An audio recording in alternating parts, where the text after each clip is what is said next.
When the family is committed to working together to establish and maintain safety in the home, then everything else can fall into place. We've got some great kids that need homes. We've had a lot of issues with like truancy in school and just kids not following through, and they need the support of the adults around them to make that happen for them.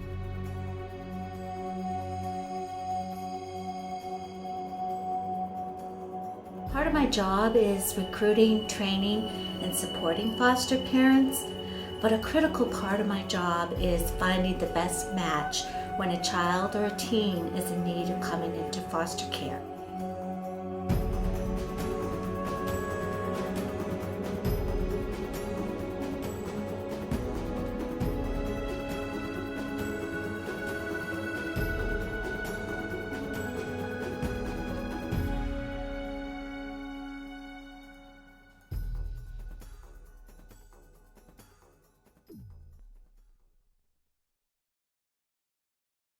I went into foster care when I was 3. I moved around and had 3 failed adoptions when I was 10. I was adopted and that didn't work out. I went back into foster care. I moved around a few more times.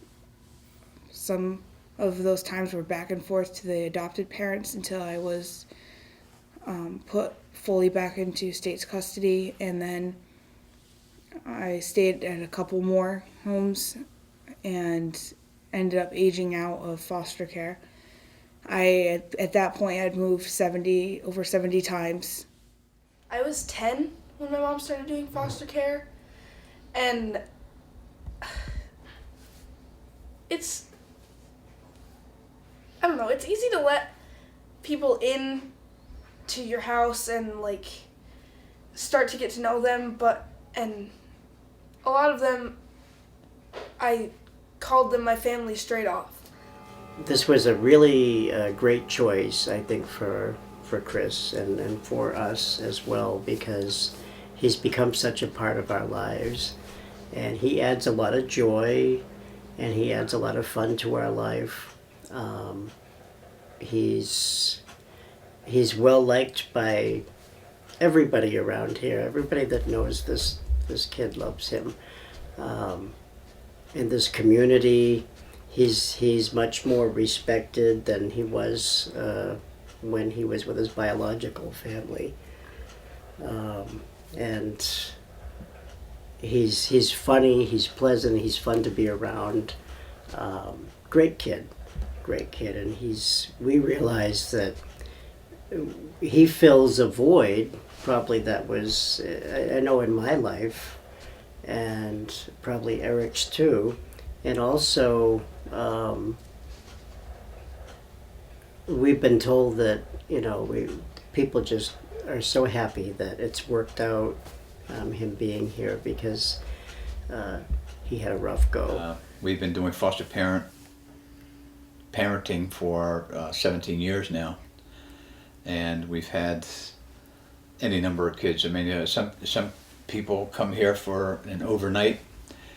Some people come here and stay here for a couple of years. So it's really kind of hard to tell what's going to happen. We started out doing teenagers, and teenagers started to become too much for us as we aged gracefully. And we are now we're working with infants and toddlers, and we have a group with us now who are 2, 4, and 5 years old. Plus we have a 9-year-old son that we adopted out of foster care that was with us. By having children placed in community-based foster homes, we can maintain some semblance of stability in their lives when the rest of it has been disrupted. Even in the most horrible home cases, a removal from the home is still traumatic for a child. And if we can minimize that change, that impact on the child, the better off he or she will be. Placement in a community foster home means remaining in familiar surroundings. Placement in the community means a child can maintain relationships with teachers and doctors, churches and coaches. Placement in the community means that families can focus on improving and healing. Now, we can't do that without loving foster homes. Loving foster homes enables me to do my job better. Loving foster homes mean that communities are supporting our neighbors. Loving foster homes mean that parents can focus on what's important as opposed to worrying about the safety of their kids outside of their home. And loving foster homes mean that all children, from their most adorable to their most challenging, can be supported and nurtured in their time of need. Some of the things that helped me to feel a part of that family was being able to share in functions and activities that the biological family does. As far as going, there were some foster homes I went camping and the whole family went and the foster kids got to go, and when they went school shopping, we all went together in those homes, and we had dinner at a table. That's very important.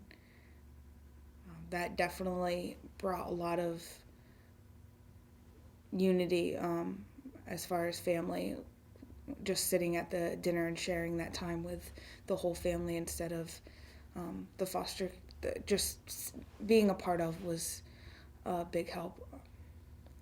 Being able to have a room with some of the biological family instead of having the foster kids in one room and the biological kids in the other family.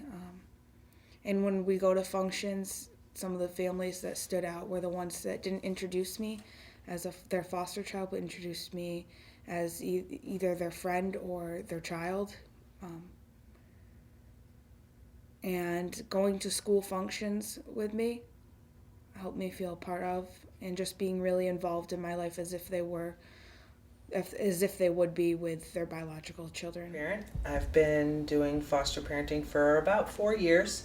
I started because I moved and I had lots of room, and I thought, well, I can help some kids. I have some extra bedrooms. Thought that I had a lot to offer. I had 2 children here with me, my own children. And so I took the training and signed up to be a foster parent, and actually got my first child before I completed the training, I think. I've had over 20 foster kids, some longer term, some very short. I've had all ages, from newborn, right from the hospital, to teenagers. I've adopted 2 children who were foster children. One was that infant that came home to me from the hospital, who's now 3, and Courtney, who came to me when she was 13 and she's now 16. That her adoption just went through this year. This is my daughter Gretchen, and I have a total of 8 children. Some of them are grown now and having babies of their own, but we have right now 6 kids in the house. 2 are foster children and the others are my own, and ones that have been adopted. Ideally, we look for extended family if the child or teen needs to be removed from their home. This is what we refer to as kinship care. If that's not an option, we search for the ideal foster family to provide care for them when reunification efforts are being put into place. So who are these kids? They're kids in our own community.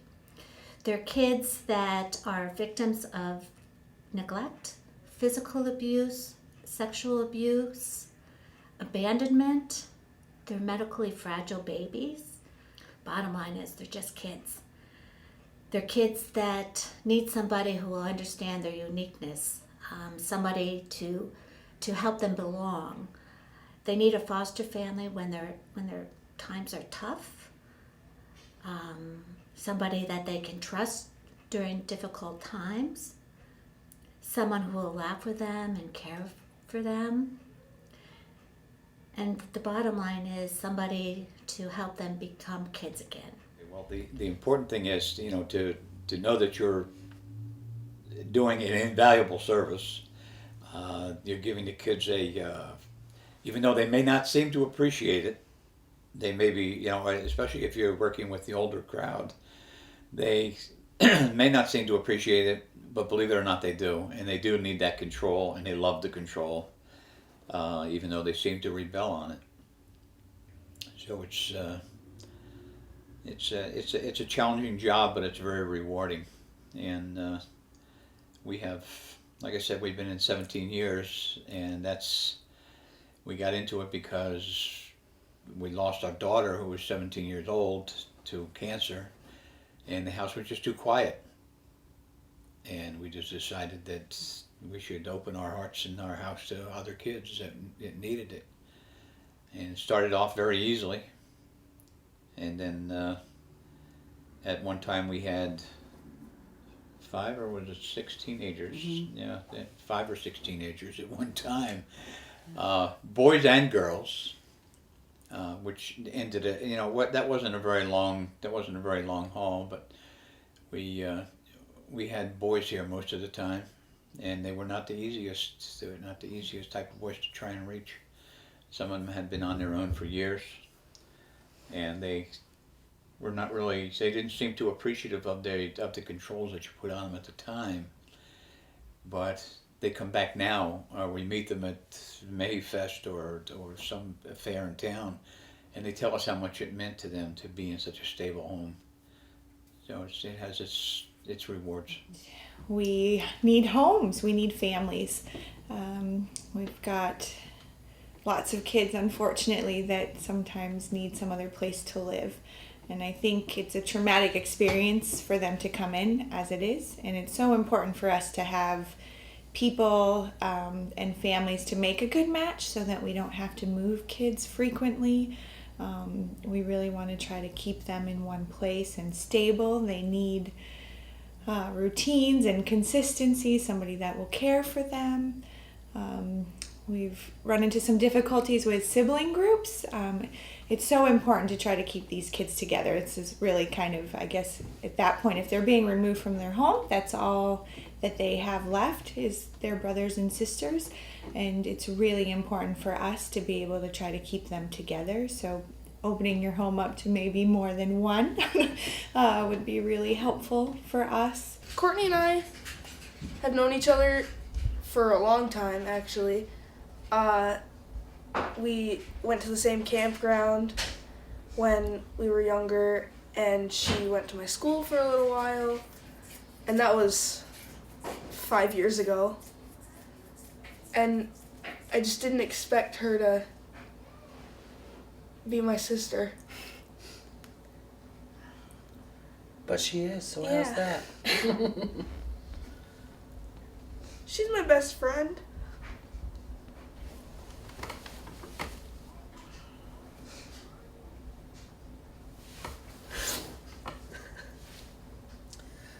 Go ahead, Courtney.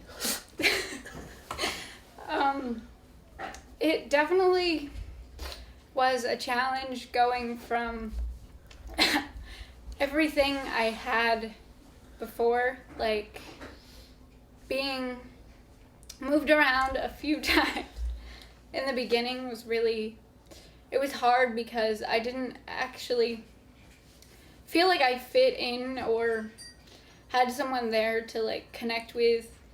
And then when I moved here, I noticed things got easier and I felt like I had more of a place, and I started building relationships even though I didn't want to admit it at first, but I liked it here. And when I started looking at like maybe leaving and looking into other things like elsewhere, I realized I couldn't leave, that I needed this and that this was right for me.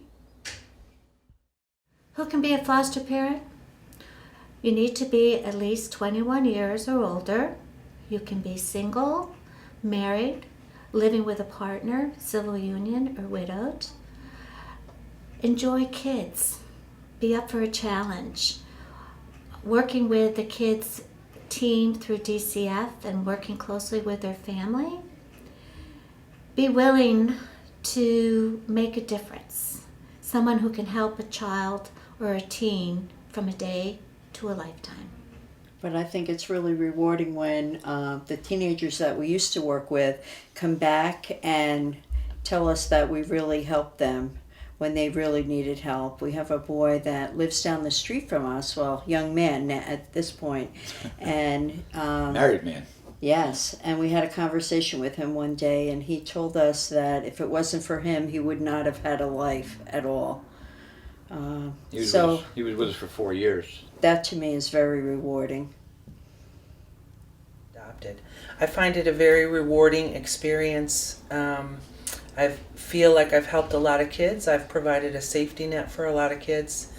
I never would have thought that I would have had teenagers in my house. When I started out, I wanted little kids.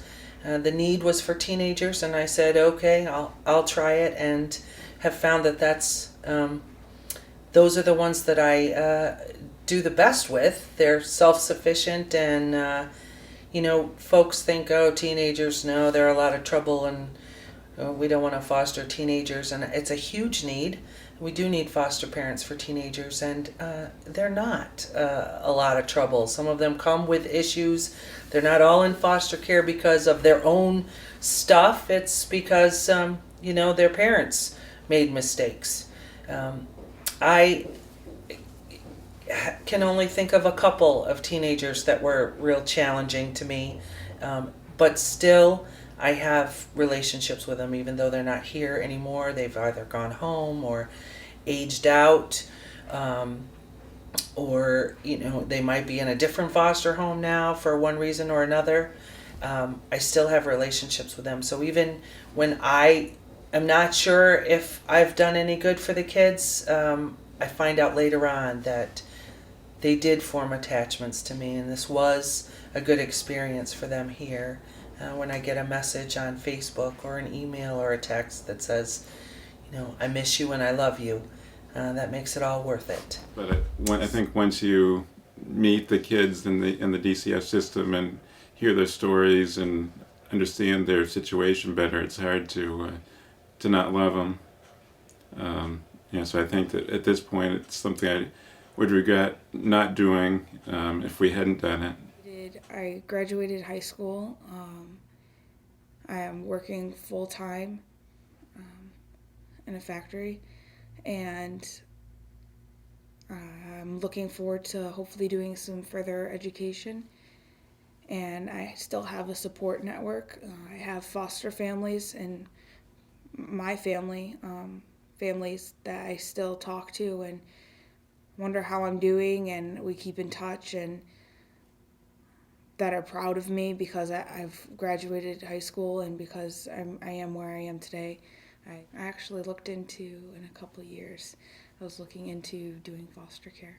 So The rewarding part of the foster parenting, is to be able to see the kids excel. One of my favorite poems is this. 100 years from now, it will not matter what your bank account was, the sort of house you lived in, or the kind of car you drove, but the world may be different because you are important in the life of a child. In the last few years, Vermont has had anywhere from 900 to 1,100 children and youth in the custody of the state. Over that same period of time, 40 to 50% of those in custody were placed in a foster home setting. Although DCF is committed to its efforts to seek kinship placement for any child or youth placed in state's custody, there are times when kin are not available or appropriate. When DCF looks to place a child or youth in a foster home setting, it's ideal if we can match that child or youth with the best home possible for them. There has been a shortage of foster homes in the state of Vermont, which impacts the ability to make that ideal match happen. For every child in custody, the goal is to reunify them with their parents or other appropriate family. For some, that is not possible. Additionally, oftentimes multiple children in a family are ordered into custody. DCF is committed to keeping siblings together whenever possible. We know that this reduces the overall stress that's created when a child has to be removed from their home. So, if you're willing to help for a day, a week, or forever, for a young child or an adolescent, for one child or a sibling group, we need you.